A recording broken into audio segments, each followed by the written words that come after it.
So when the Chuck Jones Center for Creativity and the Chuck Jones Museum partnered with Motion Picture Academy, the Museum of Moving Image in New York, and the Smithsonian to create this traveling exhibition, starting really development of that started in about 2012, and then toured around the country from 2014 to 2017, and then continued in the Schaumburg and Chicagoland area with Ben's proliferation of the exhibitions throughout the community there, that this was something that we could plan on. And so, and really develop properly. And so our team, along with the city and Great Parks arts teams, got together and created the Season of Creativity, which is not only a museum exhibition, which is stellar. The objects in there, many of which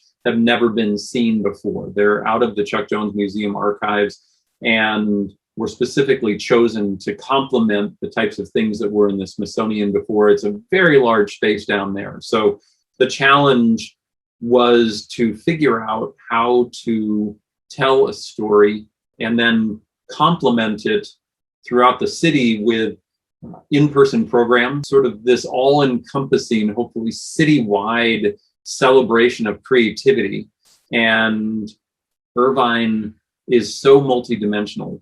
And as I said, I've been here for 30 years, and all my kids have come up through the educational system, through the public schools here. And it just seems like a perfect way for us to share what we do with the Chuck Jones Center for Creativity with the City of Irvine and anybody from Southern California or beyond who wants to come and see it.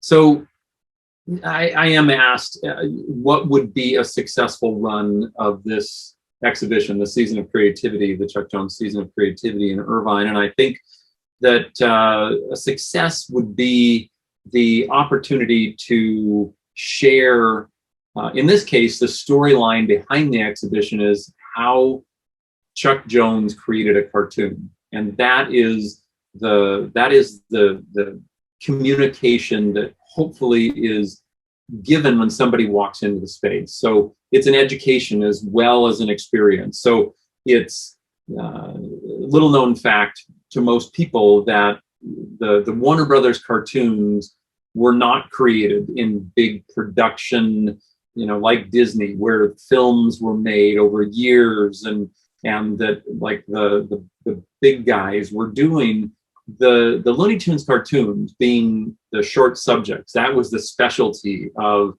Warner Brothers. Those products, let's say, those films were made to go into the theaters before theatrical releases of live action films to be a part of the entertainment when people went to the theater. They would see a newsreel, they would see a cartoon, they would see a live action feature or two. And so it was a show. And so those cartoons were made as a small part of a bigger show. And so the opportunity that was given to these mostly men, many women, both in the production and certainly in the ink and paint department back then in the 30s and 40s and 50s and into the 60s when the Looney Tunes, Warner Brothers cartoon studio was still in existence, that they needed to create a large number of cartoons to go out, because that was what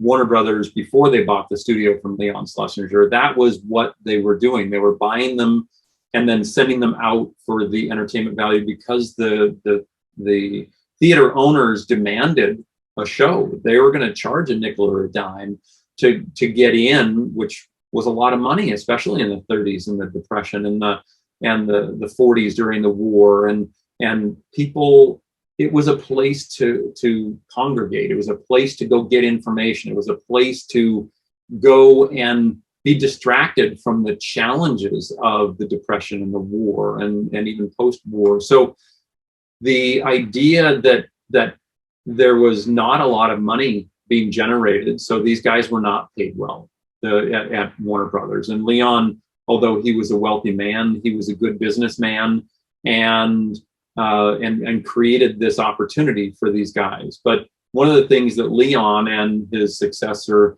Eddie Selzer, the producer of Warner Brothers, had in common is they really didn't understand how to make an animated cartoon. So they left that to the professionals, which were the animation directors. They ran their own unit. So Chuck and Frizz and Bob McKimson, and early on Bob Clampett and Tex Avery at Warner Brothers and a few others would create their small unit of animators, writers, background people, and then they shared ink and painters throughout the production process, and camera people and sound effects. And then they, the music that was all done, they all shared those assets.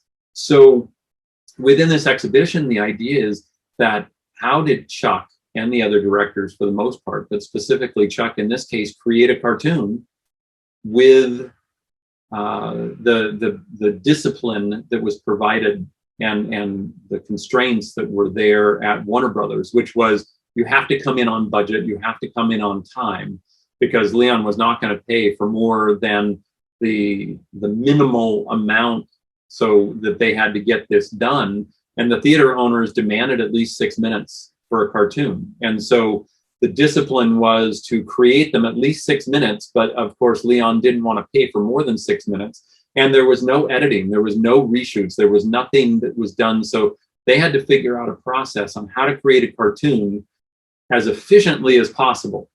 And each of these cartoons would take between 6 and 9 months from start to finish, from concept to screen or to the actual camera. And so, and they would have to do between 8 and 10 cartoons per unit per year. And so anybody who's good at math is like, well, wait a minute, if they're taking 6 to 9 months, how on earth can you possibly do 8 to 10 a year?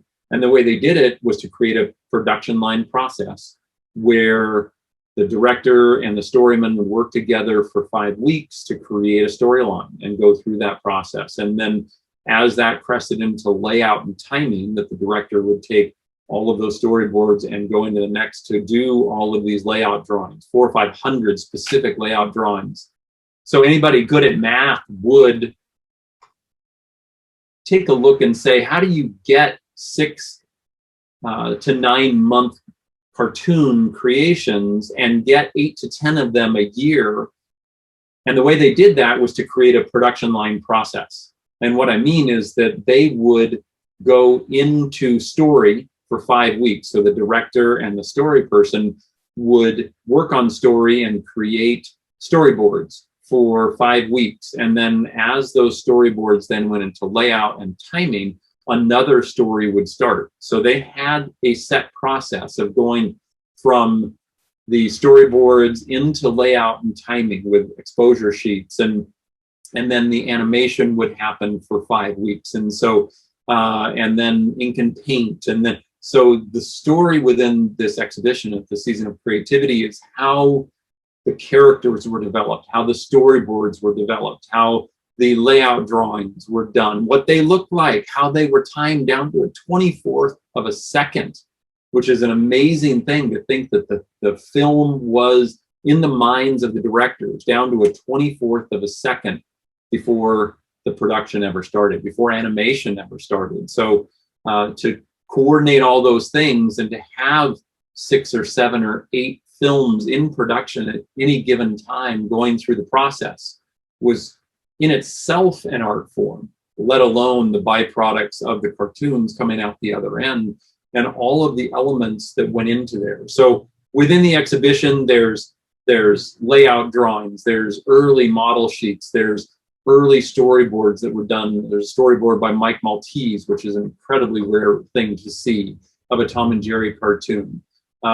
There's development sketches for backgrounds that were done by the background and layout teams. There's animation sequences, so you can see how detailed each one of these can be and how much work it takes of hand drawing each one of these 24th of a second drawings, all the way to the ink and paint process, and then what actually came under the camera. So it really is an educational process that is being delivered. And so truly a success for me is that people will go away with the understanding of, wow, behind the curtain, behind the scenes, there was a heck of a lot of work that went in to creating these films that just seem a bit effortless at the end of the day, with Bugs Bunny and Daffy Duck having a dialogue, and that's what we remember,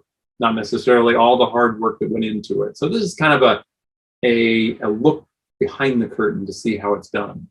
I guess my hope is that when people come both to the exhibition, to the lecture series that happen, to the hands-on programs of drop in and draw, the big draws, the all of the things that are associated with a season of creativity, that a person would be not only educated, but perhaps inspired, because everything that happened within these cartoons was being invented along the way. There was no animation process before the early 20s into the 30s. There wasn't a standard way, and Warner Brothers did their own thing to create a method of creating this byproduct, these cartoons. And so this pool of individuals that were working together collaboratively to create these funny cartoons to go out and entertain, I hope that people who experience it in any way throughout the season of creativity will potentially be inspired themselves to think a little bit more creatively in their own lives. So I am Chuck Jones's grandson. My name's Craig Cousin. I encourage you to come down to the Chuck Jones Season of Creativity at the Great Park in Irvine and experience all the lectures, the hands-on experiences, and certainly in the gallery itself, the exhibition that we've put together for you. Hope to see you there.